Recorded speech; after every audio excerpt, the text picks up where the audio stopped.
Excellency on his first visit to Pakistan.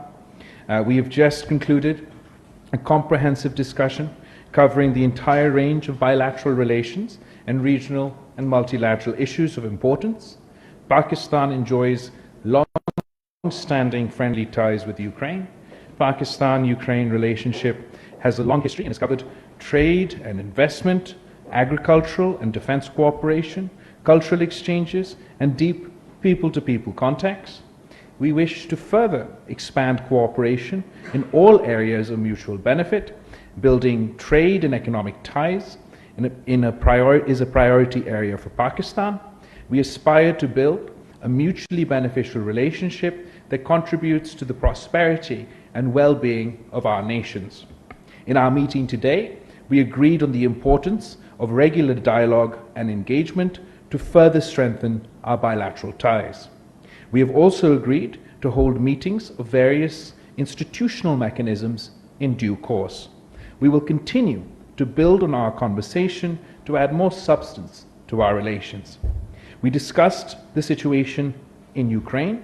I shared with the Foreign Minister our deep concern at the prevailing situation and offered our condolences on the loss of precious lives and immense human suffering. In a gesture of solidarity with the people of Ukraine, and despite our own economic challenges, we have sent humanitarian assistance. We believe that prolonged conflict brings immense hardship and sufferings to civilian populations. We hope, therefore, that peace will prevail so that the people of Ukraine and Russia can enjoy peace dividends. In our meeting, I emphasized the importance of peaceful resolution of disputes and conflicts through dialogue and engagement, and Pakistan's readiness to support peace initiatives which can bring peace in the region. As a country in a volatile region, we understand how long-standing regional conflicts can endanger our collective security.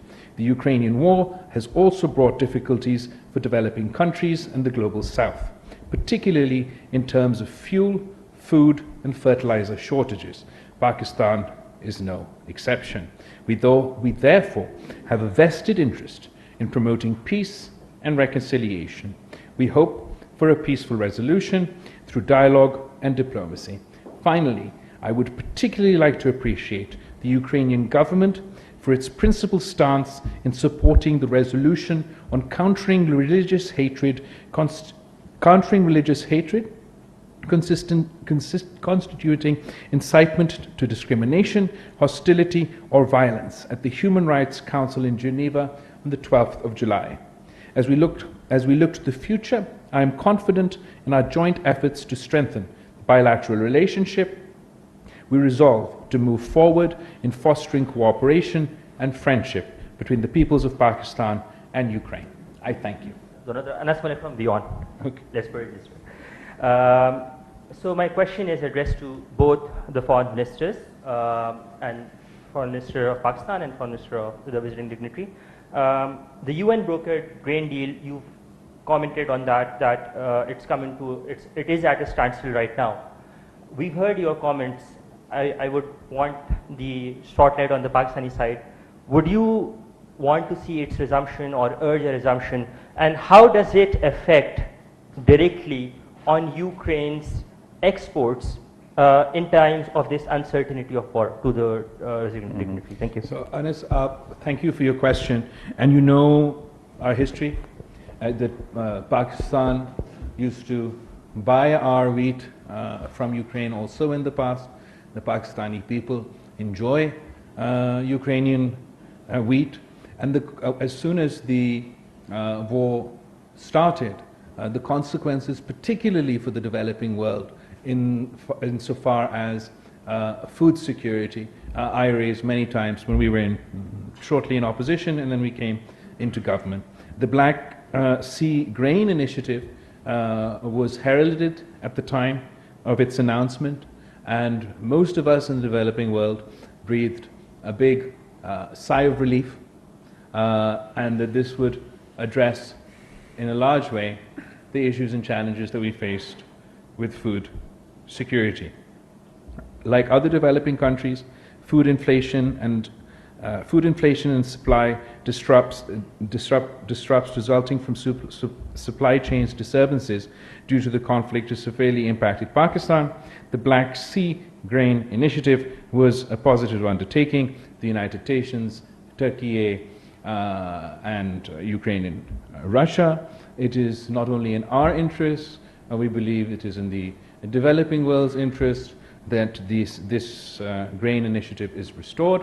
I will be reaching out to the United Nations Secretary General, to my counterpart in Turkey, in Russia, to discuss Pakistan's concerns and our desire for the Black Sea Grain Initiative to be restored.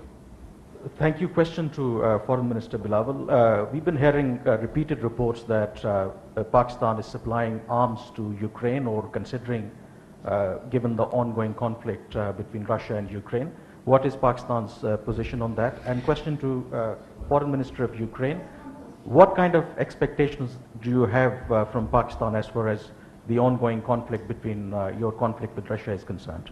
I think you know Pakistan's position on this issue. I'd like this opportunity to reiterate that we find it regrettable that certain media outlets have tried to publish unfounded reports alleging military supplies to Ukraine. Since the war began, we have not concluded any agreement for defense supplies to Ukraine, keeping in view our principled, consistent, and non-partisan position. Thank you, Kamran.